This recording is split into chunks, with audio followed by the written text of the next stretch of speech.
یہ رات بڑی بابرکت بھی ہے اور بڑی پرنور بھی ہے، اس لیے کہ اس رات میں انا انزلناہ فی لیلۃ القدر، بے شک ہم نے قرآن کو شب قدر میں نازل کیا۔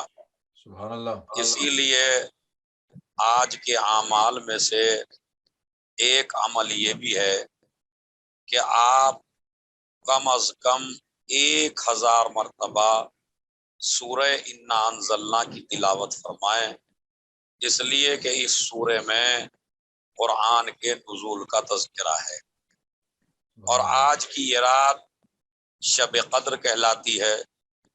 قدر کے معنی شرف کے ہوتے ہیں، لیلۃ القدر یعنی شرف کی رات، عظمت کی رات، اور ایک قدر کے معنی تقدیر کے بھی ہوتے ہیں، چونکہ اس رات میں بندوں کی تقدیریں لکھی جاتی ہیں اور بندوں کو کیا کیا نصیب ہوگا اور ان کو کیا کیا ملے گا اور ان کی عمر کتنی ہوگی اور ان کی عمر میں برکت کتنی ہوگی، یہ سارا آج کچھ لکھا جائے گا۔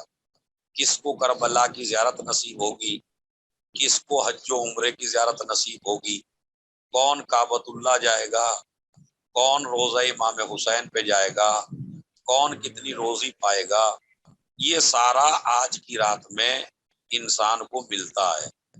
اور آج کی رات میں بندے کے گناہ پروردگار معاف کرتا ہے، اسی لیے ہمارے اور آپ کے پانچویں امام محمد باقر علیہ السلام، اللہم صلی علی محمد وآل محمد وعجل فرجہم، ان کا فرمان ہے کہ جو انسان شب قدر کو جاگ کے گزارے، یعنی رات میں شب بیداری کرے، یعنی رات کو جاگے اور عبادت خدا کرے، تو امام فرماتے ہیں اللہ اس مومن کے سارے گناہوں کو معاف کر دیتا ہے، چاہے اس کے گناہ آسمان کے ستاروں کے مانند ہوں، چاہے اس کے گناہ پہاڑ کے برابر ہوں، چاہے اس کے گناہ سمندر کے پانی کے برابر ہوں۔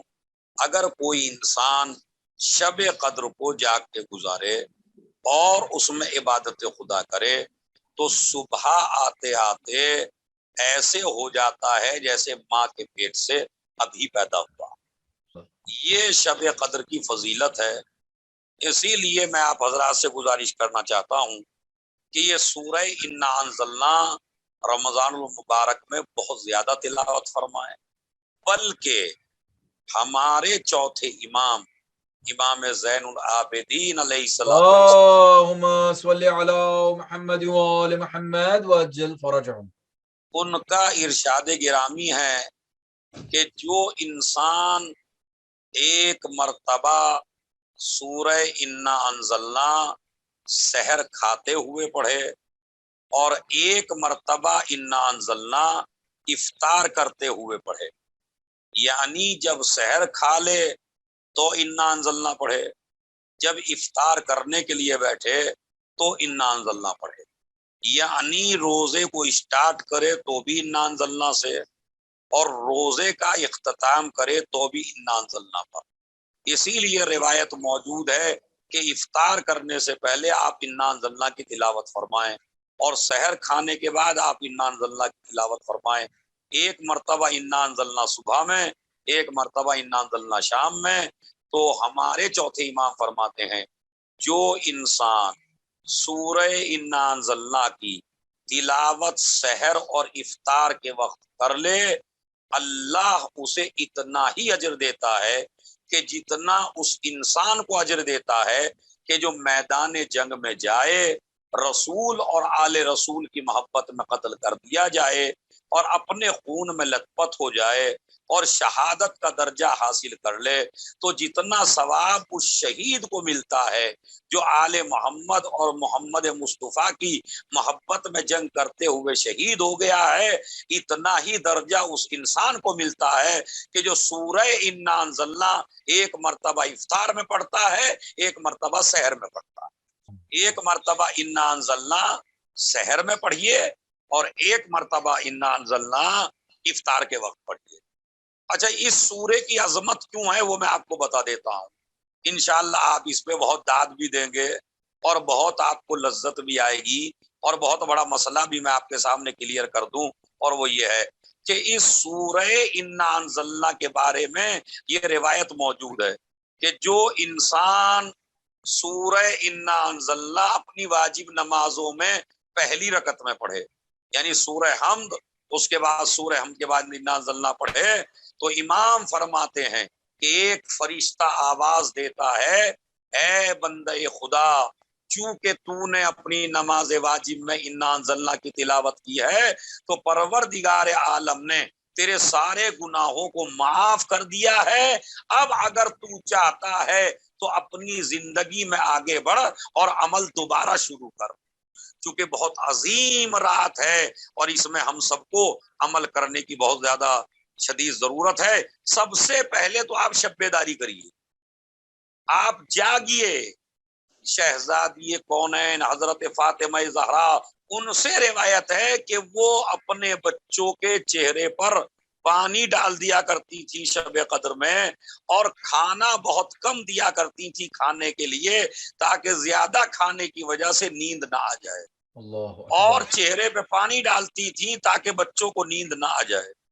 اب یہ روایت خالی آل محمد کے لیے نہیں ہے، امام حسین حسن و حسین تو امام ہیں، وہ سوتے ہی نہیں تھے، لیکن اگر روایت اس طرح نہ ہوتی تو یہ ہم اور ان کے چاہنے والوں تک کیسے پہنچتی؟ اس لیے شہزادی کے گھر سے روایت جب نقل ہوئی تو تمام شیعوں کو پیغام دینے کے لیے ہوئی کہ آپ جو ہیں ان راتوں میں کم بھی کھائیں تاکہ آپ کو نیند نہ آئے، اور شب بیداری کریے۔ دیکھیے ایک شب بیداری وہ ہے جو عقیدت کی بنیاد پہ کی جاتی ہے، ایک شب بیداری وہ ہے جو محبت کی بنیاد پہ کی جاتی ہے، ایک شب بیداری وہ ہے کہ جس میں پوری رات ذکر محمد و آل محمد کیا جاتا ہے، مگر وہ شب بیداری ہمارا اظہار عقیدت ہے۔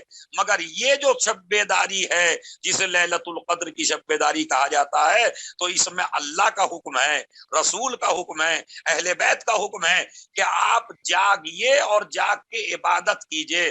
اس کا مطلب یہ ہے کہ انسان کو اپنی زندگی میں نہ جاگنا اپنی مرضی سے ہے، نہ سونا اپنی مرضی سے ہے۔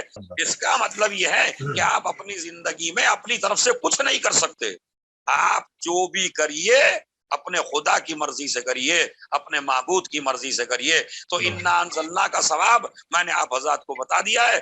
شب قدر کے اعمال میں سے پہلا عمل یہ ہے کہ آپ 2 رکعت نماز پڑھیے، اور 2 رکعت نماز اس نیت سے پڑھیے 2 رکعت نماز شب قدر پڑھتا ہوں سنت قربتاً اللہ۔ اس کے بعد آپ سورہ حمد پڑھیے، سورہ حمد کے بعد 7 مرتبہ سورہ توحید پڑھیے، سورہ قل هو اللہ پڑھیے، سورہ اخلاص پڑھیے۔ اس کے 3 نام ہیں، سورہ توحید ہے، سورہ قل هو اللہ ہے، سورہ توحید ہے، اور سورہ اخلاص۔ تو اس کو پڑھیے، اور یہ وہ سورہ ہے جو میرے مولا کو بہت پسند ہے، توجہ چاہتا ہوں۔ بسم اللہ۔ سورہ توحید سب سے زیادہ قرآن مجید میں اگر کوئی سورہ تمہارے مولا کو پسند ہے تو وہ ہے سورہ توحید، اس سبحان اللہ، لیے سبحان کہ اللہ۔ اس میں اللہ کی توحید کا تذکرہ ہے، اور واہ واہ واہ اللہ واہ نے واہ۔ پوری جنگیں جتنی بھی کی ہیں وہ توحید کی حفاظت کے لیے کی ہیں، ہر کام علی نے کیا ہے توحید کی حفاظت کے لیے۔ تو یہ سورہ قل هو اللہ بڑا پسند ہے میرے مولا کو۔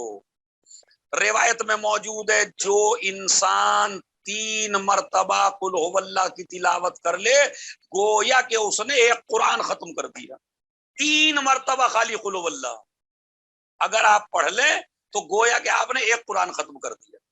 قل هو اللہ اگر 3 مرتبہ پڑھ لیا جائے، اور عزیزو یاد رکھیں اگر رمضان المبارک کی راتوں میں آپ 3 مرتبہ قل هو اللہ پڑھ کے سو جائیں تو یہاں ایک قرآن کا نہیں ہے، 12 قرآن کا ثواب ہے، 12 کا، سبحان اللہ، اس سبحان لیے اللہ۔ کہ قل هو اللہ میں 4 آیتیں ہیں۔ کتنی آیتیں ہیں؟ 4 آیتیں، بے شک۔ قل هو اللہ میں 4 آیتیں ہیں، اور جب آپ 3 مرتبہ قل هو اللہ ریپیٹ کریں گے تو کتنی آیتیں بنی؟ 12۔ 12۔ اور اگر آپ ایک سورہ فاتحہ پورے رمضان المبارک میں جو اب تک نہیں کر سکے، ماشاءاللہ جتنے لوگ مجلس سن رہے ہیں میری ماں بہنیں، اور آپ یہ عمل شروع کر دیجئے، اگر آپ اپنے مرحومین کے لیے ایک سورہ فاتحہ پڑھ کے سو جائیں تو سورہ حمد میں 7 آیتیں ہیں، اور 3 مرتبہ قل هو اللہ پڑھیں گے تو قل هو اللہ میں 12 آیتیں ہیں، تو 7 اور 12 19۔ تو اگر آپ اپنے مرحوم کو رات میں سونے سے پہلے ایک سورہ فاتحہ پڑھ کے سو جائیں تو گویا کہ آپ نے اپنے مرحوم کو 19 قرآن پہنچا دیے۔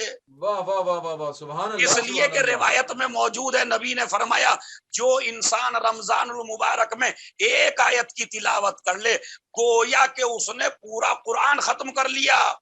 نبی کی حدیث ہے من تلا فیہ آیتن من القرآن، جو رمضان المبارک میں ایک آیت کی تلاوت کر لے گویا کہ اس نے ایک قرآن مجید پڑھ لیا۔ تو اگر آپ نے سورہ حمد پڑھ لی، سورہ حمد میں 7 آیتیں ہیں تو 7 آیتوں کا مطلب ہے آپ نے 7 قرآن پڑھ دیے۔ اگر 3 مرتبہ قل هو اللہ پڑھ لی تو اس کا مطلب ہے 12 قرآن پڑھ لیے۔ کتنا خوش نصیب ہے وہ علی والا کہ جو اپنے مرحوم کو 19 قرآن پڑھ کے سوئے۔ تو میری گزارش ہے آج سے عمل، شب قدر سے عمل شروع کر دیجئے۔ رات میں ہر روز رمضان مبارک میں سونے سے پہلے آپ اس سحر میں یا کبھی بھی ایک سورہ فاتحہ اگر اپنے والد کے لیے پڑھ دیں گے تو اس کا مطلب ہے آپ نے 19 قرآن ان کو پہنچا دی۔ سبحان اللہ قبلہ، سبحان اللہ۔ یہی اپنے ہر مرحوم کو لیے، تمام شیعوں کے لیے، تمام علی والوں کے لیے آپ قرآن مجید اور یہ سورہ فاتحہ پڑھ سکتے ہیں۔ یہ تو خالی میں نے ثواب بتایا ہے سورہ حمد اور سورہ قل هو اللہ کا رمضان مبارک میں، صلوات کا ثواب تو فرشتوں سے لکھا ہی نہیں جاتا۔ یعنی ایک سورہ فاتحہ کا ثواب میں نے آپ کو بتایا، مگر اس میں 3 مرتبہ پہلے صلوات ہے، 3 مرتبہ بعد میں صلوات ہے، اور اس صلوات کا حساب فرشتے نہیں لگا پاتے ہیں۔ ہم سورہ فاتحہ میں پہلے اور آخر میں صلوات اس لیے پڑھتے ہیں تاکہ دنیا کو بتا دیں قرآن بھی عرش پہ نہیں جاتا جب تک محمد و آل محمد کا وسیلہ نہ دے دیا جائے۔ تو لہذا یہ میرا موضوع چل رہا، تو آپ 2 رکعت نماز پڑھیں گے، 2 رکعت نماز شب قدر پڑھتا ہوں یا پڑھتی ہوں سنت قربتن اللہ، اور اس کے بعد آپ الحمد پڑھیں گے، الحمد کے بعد 7 مرتبہ قل هو اللہ پڑھیں گے، اس کے بعد رکوع سجدہ، پھر اٹھیں گے، پھر سورہ الحمد، پھر 7 مرتبہ قل هو اللہ پڑھیں، قنوت پڑھیں، رکوع اور سجدہ کریں۔ روایت میں موجود ہے جو انسان شب قدر میں یہ عمل کر لے، یعنی یہ نماز پڑھ لے، تو اپنی جگہ سے نہیں اٹھے گا مگر گناہوں سے پاک کر دیا جائے گا۔ سبحان اللہ سبحان اللہ، جزاک اللہ۔ یہ شب قدر کی نماز ہے۔ اس سے پہلے ہے غسل، تینوں راتوں میں غسل ہے، 19 میں بھی، 21 میں بھی، 23 میں بھی، کہ غروب کے وقت ہر انسان غسل کرے۔ غسل شب قدر کرتا ہوں سنت قربتن اللہ، بالکل جیسے تمام غسل ہیں ایسے یہ غسل ہے، اور غسل کرنے کے بعد مغرب و عشاء اسی غسل سے پڑھے، یعنی پہلے وضو کر لے، غسل کر لے، اور اس کے بعد اسی وضو اور غسل سے مغرب و عشاء کی نماز پڑھ لے۔ تو یہ غسل بھی ہر رات میں مستحب ہے، کریے گا آپ ضرور۔ کیا پتا ابھی آپ کے پاس وہاں وقت ہو لندن میں تو آپ کر سکتے ہیں، ہمارے یہاں تو وقت زیادہ ہو گیا ہے، تو لہذا غروب کے وقت بھی غسل ہے، اس کے بعد 2 رکعت نماز ہے، 2 رکعت نماز کے بعد اب آپ 70 مرتبہ استغفر اللہ ربی واتوب الیہ، استغفر اللہ واتوب الیہ، یہ استغفر اللہ جو واتوب الیہ آپ کہہ رہے ہیں آج کی رات میں، تو جو آپ نے زندگی میں گناہ کیے ہیں پہلے وہ اپنے مائنڈ میں لے کے آئیے، پروردگار مجھ سے یہ بھی ہوا، پروردگار مجھ سے یہ بھی ہوا، پروردگار مجھ سے یہ بھی ہوا، اور اس کے بعد کہیے استغفر اللہ واتوب الیہ، واتوب الیہ، 100 مرتبہ کہیے استغفر اللہ ربی واتوب الیہ، 100 مرتبہ پڑھیے اللہم لعن قتلۃ امیر المومنین۔ یہ جو تعداد ہے یہ 100 کی لکھی ہوئی ہے، ورنہ آپ پوری رات بھی پڑھ سکتے ہیں کیونکہ پوری رات جاگنے کا حکم ہے۔ اس کے بعد سر پہ آپ قرآن مجید سامنے رکھیے، قرآن مجید سامنے رکھیے مگر ولایت علی کے ساتھ، بغیر ولایت علی قرآن بھی لعنت کرتا ہے۔ میں نے مجلس بھی آپ کی خدمت میں پڑھ دی اور عمل بھی آپ کو بتا دیا، جب قرآن پڑھیں تو قرآن مجید میں آل محمد کے اوپر غور و فکر کریں، اس لیے کہ سب سے بہترین فضائل اگر کسی کتاب میں آل محمد کے ہیں اور علی کے ہیں تو وہ قرآن کریم ہے۔ زیادہ سے زیادہ ماہ مبارک میں قرآن مجید کی تلاوت فرمائیں عزیزو۔ اس کے بعد قرآن کو سر پہ رکھیے، توجہ چاہتا ہوں. بسم اللہ. ایک دعا ہے جو قرآن کھول کے پڑھیے, ایک دعا ہے جو قرآن سر پہ رکھیے اور قرآن کو سر پہ رکھ کے پڑھیے. اللہم بحق ھذا القرآن, اللہم بحق ھذا القرآن, قرآن مجید سر پہ رکھیے اور اس کے بعد دعا پڑھیے اور اس کے بعد کہے بے کا یا اللہ ہو, بے کا یا اللہ ہو, بے محمدین بے علی. وہ پورا عمل ہے جو آپ حضرات کرتے ہیں, لہذا یہ عمل آپ حضرات کو کرنا ہے. اور اس کے بعد دعا ہے, وہ دعا پڑھیے. اس کے بعد جو مین مسئلہ آپ کو میں بتائیں, زیارت امام حسین علیہ السلام ضرور پڑھیے. مگر یہ وہ زیارت نہیں ہے جو زیارت وارثہ نہیں ہے. آپ مفاتیح الجنان میں تلاش فرمائیں زیارت کے باب میں, اس میں لکھا ہوا ہے شب قدر کی زیارت. سبحان اللہ. یعنی مخصوص زیارت ہے جو پورے سال نہیں پڑھی جاتی, خالی پڑھی جاتی ہے شب قدر میں. اس کو پڑھیے, بہت زیادہ اجر و ثواب ہے. یعنی نمازیں پڑھیے, استغفار کیجئے, عمل کریے, قرآن مجید پڑھیے, بعد میں زیارت امام حسین پڑھیے. یہ زیارت امام حسین دلیل بنے گی کہ جو کچھ کیا ہے وہ سب قبول ہے. سبحان اللہ. واہ واہ واہ واہ واہ. ارے توجہ چاہتا ہوں, یہ زیارت حسین اسی لیے تو رکھی کہ اللہ کی عبادت بھی کافی نہیں ہے جب تک عبادت بچانے والوں کو نہ سلام کرو. کہنے قبلہ نعرہ حیدری.